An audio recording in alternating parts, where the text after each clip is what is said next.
Alright, we're going to do some maintenance on the 1025R. I got my handy dandy headlamp on, so hopefully you can see what I'm doing, because there's some shadow spots obviously because I'm in my garage, but we're going to change the oil filter, and then both fuel filters, so let's get started. So we're going to start with the fuel filters first. There's actually two on these 1025Rs. The main one here, the canister style, is on the right hand side of the tractor. So that's kind of the main one, but then there's also an inline fuel filter that is on the other side, right underneath the floorboard. It's pretty small, but it's inline. So we're actually going to start with that one first. Okay, there it is right there. You can see line on both sides, and then this right here is the fuel tank. So let's see what we can do. There's not a ton of room here, but we'll see what we can work with. So I'm not sure how well you can pick that up on camera, but there's actually a few pieces of debris in this. So I'm really happy to have an inline filter. Again, I don't know how well you can see that, but there is some chunks of debris in there. And I apologize if that's kind of hard to pick up on camera, but wow, that's kind of surprising to see. That's not really a fault of John Deere or anything, it's just the quality of the diesel fuel that I'm getting. One of the symptoms that you'll notice with clogged fuel filters is that you'll realize a loss of power, kind of sluggishness, maybe slow response. If you have an electronic fuel pump, they can also burn out faster too, because there's more resistance of trying to push fuel through the filters. So sometimes those can burn out prematurely. So replacing your fuel filters is actually really important. I will admit that this is my first change, so probably should have done this earlier, but I never noticed any issues with it. Okay, so I'm gonna try to pinch some of this off. I don't have one of those fancy like clamp style pliers. I suspect that when I undo this, I may get some fuel coming out of here, because this is the tank. So once I disconnect it, I'm going to hopefully try to clamp it in time. But there's really not a lot of room to work here. This is so short, this hose right here. So I'm not exactly sure how I'm going to do this, but wish me luck. And so actually what I'll do is I'll clamp it, and then in order to keep it tight, I'm just going to wrap a zip tie around the handle. And that'll work just fine.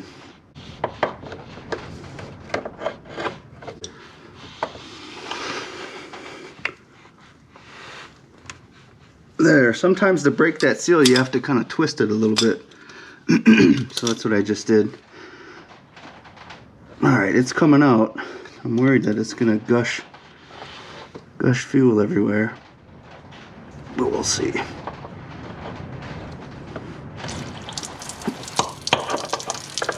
Yep. Okay. Well, I stopped the leak. Alright, well the camera died just as I was doing that, but hey, I got that working. Look at that. That's some genius stuff right there. Just use needle nose pliers and a zip tie. That's fantastic. That worked. But that line is so short, you don't really have much room to work with on this. So anyway, let's get the other side disconnected, and then we'll throw the new filter in.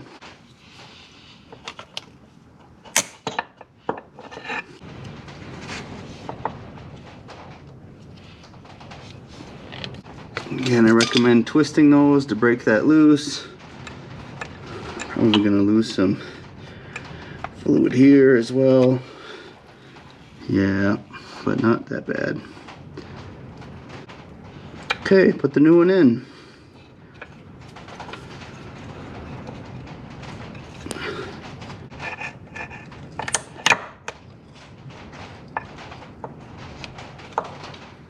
Okay, that one's good. This is going to be a little tricky. Oh, maybe not that bad.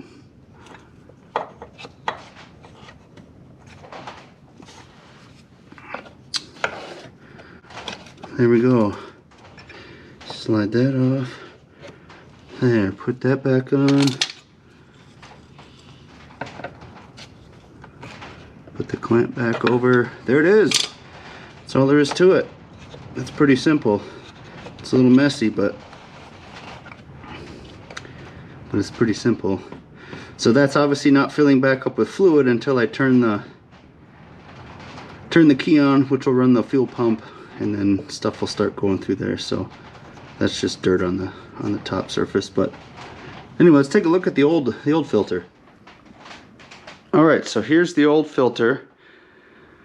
You can kind of see some stuff floating around in there. There, look at that. Look at all that stuff right there. That's crazy. That's wild, man. All that stuff is in your fuel, depending on where you get your fuel. Anyway, that's kind of wild. That's a lot of debris and stuff built up in there. Wow, I'm surprised. Okay, turn the petcock off. And I'm just going to use a pair of channel locks here, get this off. Alright, crack that loose. I have the loader still on. I should have taken it off to get a little bit more room, but this is fine. Okay, we're going to lose some diesel fuel. I'm okay with that, that's fine. Mine's just going onto the concrete floor, but I can clean that up fairly easy. Many of you are probably saying, yeah, put something under here, but I'm not worried about it.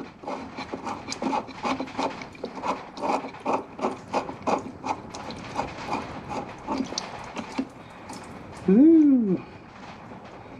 Okay.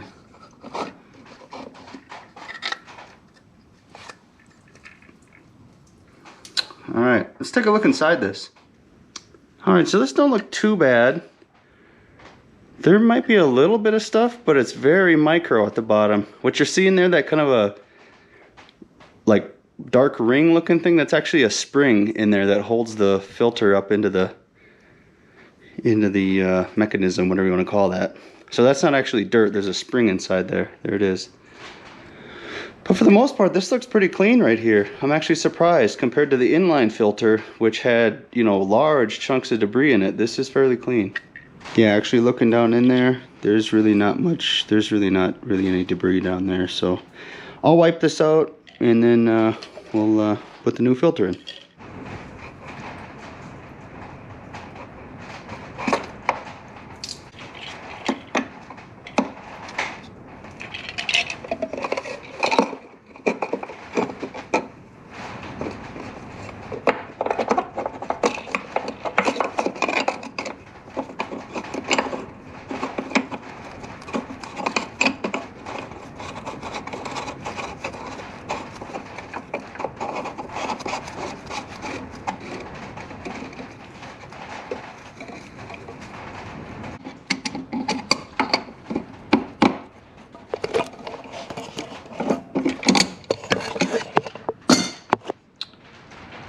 Okay, we'll check for leaks and we'll see how we did.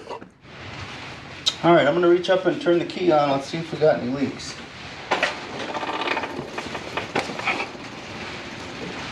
Well, you can see that filled up with fluid. Filled up with diesel. Seems to be flowing through there just fine. There, I think the pressure has now equalized. There's a little bit of air in there, but that'll purge out on its own. Okay, that looks good. That's fixed. Let's check the other one. Okay, that's looking good too. Okay, so the next thing is let's change the oil. So right there is actually the oil filter with the oil dipstick.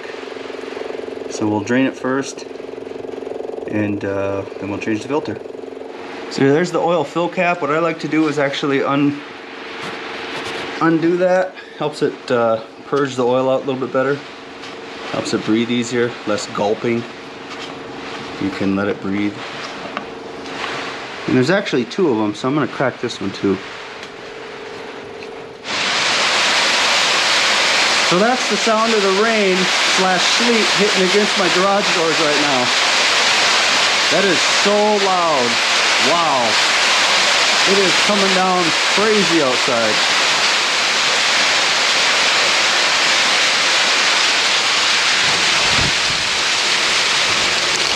Oh yeah. Woo! Okay, here's the oil pan drain plug.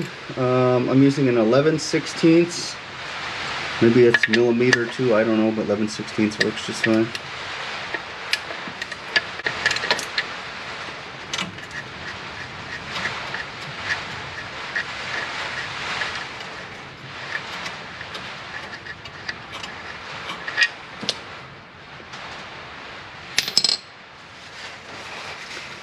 This actually kind of brings me back to my high school days. I used to change oil at both a Ford and a Chevy dealership to make some money in high school, and yeah, we did fuel filters on diesels, and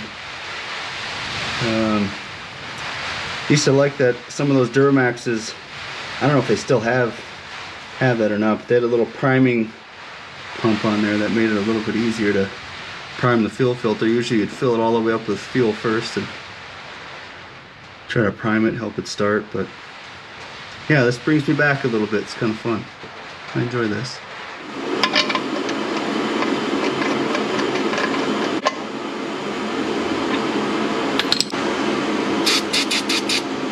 Always a good idea to hit it with a little bit of brake clean or carb cleaner. I typically use brake clean just to get that extra. Oh, look at this. We have a friend.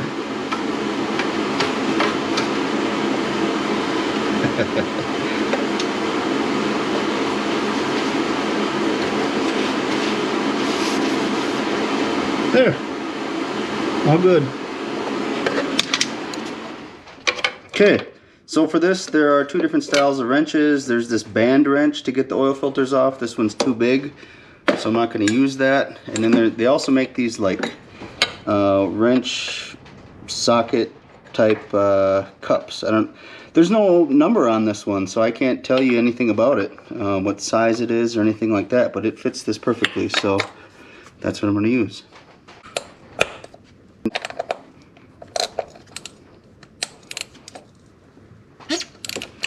And I've changed this before. I actually did my oil change at like 150 hours, I think it was.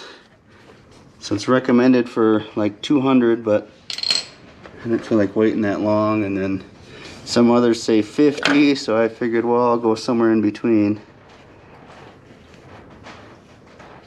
Okay, that's out. So with the new one, you always want to make sure to oil up the ring. That helps it seat, and it makes it so that the ring doesn't stick. This O-ring on here doesn't stick. And you should really fill these with oil, but I always have a hard time with ones that are mounted on the side like that. If it's mounted vertical, then it's easy because then it just spins on, no problem. But when you put it sideways, it's rather difficult to keep all the oil inside the filter. So that just helps it when it starts. It helps get all the oil up to the top of the engine rather quickly instead of having it be dry.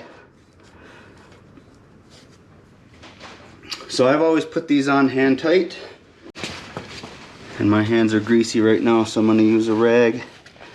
It's usually about 1/2 to 3/4 of a turn after it seats, but I generally just go hand tight. Anything beyond that is too much.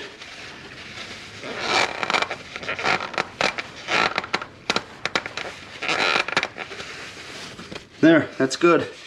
And then I wrote the hours that are currently on the machine. I changed it before about 150, so this is just about 210 hours. So it's always good just to write that. I just have a little paint marker, but you can use any kind of a Sharpie or something of that nature. So there we go. Let's fill it up. Okay, well, I can't find my funnel, and I don't really want to look for it, so we're gonna do this the old-fashioned way.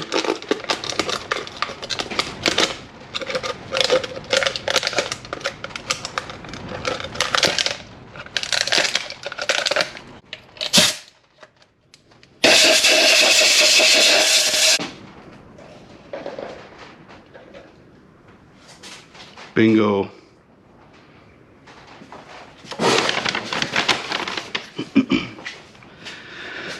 Okay, so this takes 2.9 quarts, basically 3 quarts. I'm going to put all 3 quarts in because I'm not going to bother with 0.1 of a quart. For those that use the big jugs, like the 4 gallon, or I'm sorry, 4 quart jugs. They're not going to be as accurate anyway, so we're just going to do it this way.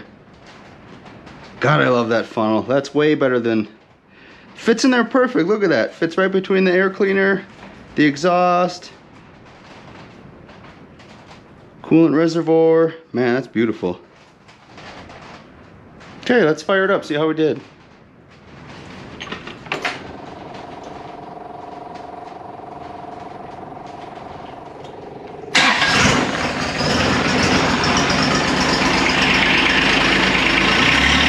There we go. The fuel had to catch up to itself.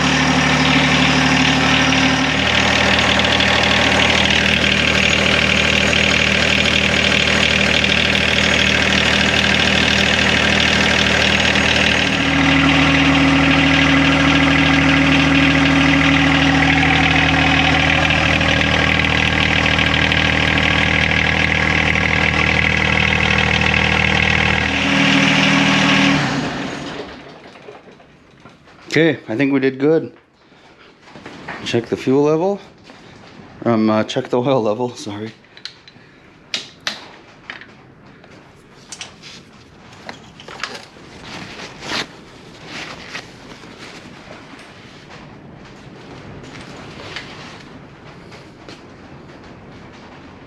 Bingo, look at that.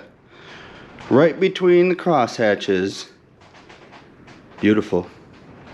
Okay, that's all fixed. That's good. Let's grease it up.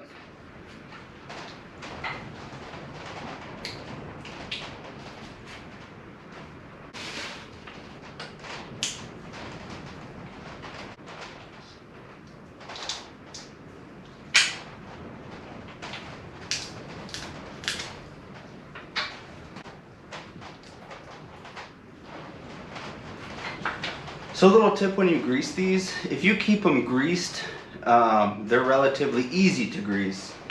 Sometimes what happens if these don't get grease in them, the grease zerks, the grease inside of them will actually harden, and then you're unable to grease them. So you either have to replace the zerk, or sometimes you have to take apart the whole joint in order to get rid of the old hardened grease.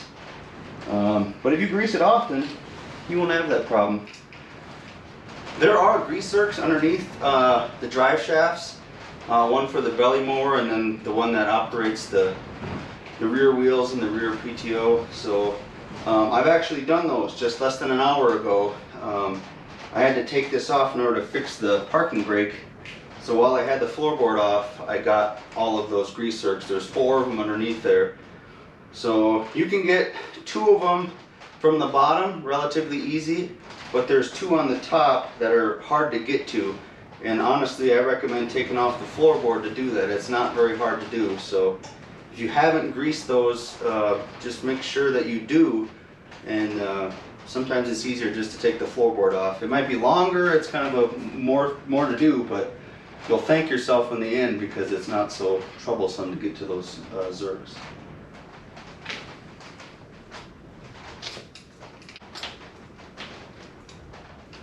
Some of these take more grease than others, but I grease my loader fairly frequently, even periodically throughout the summer while I'm using it, because I don't want these joints to go bad.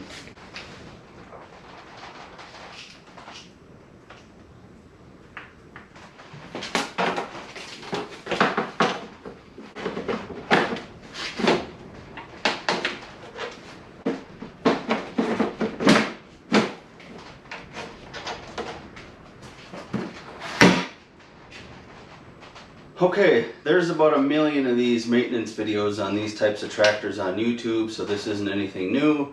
But anyway, just wanted to show you that.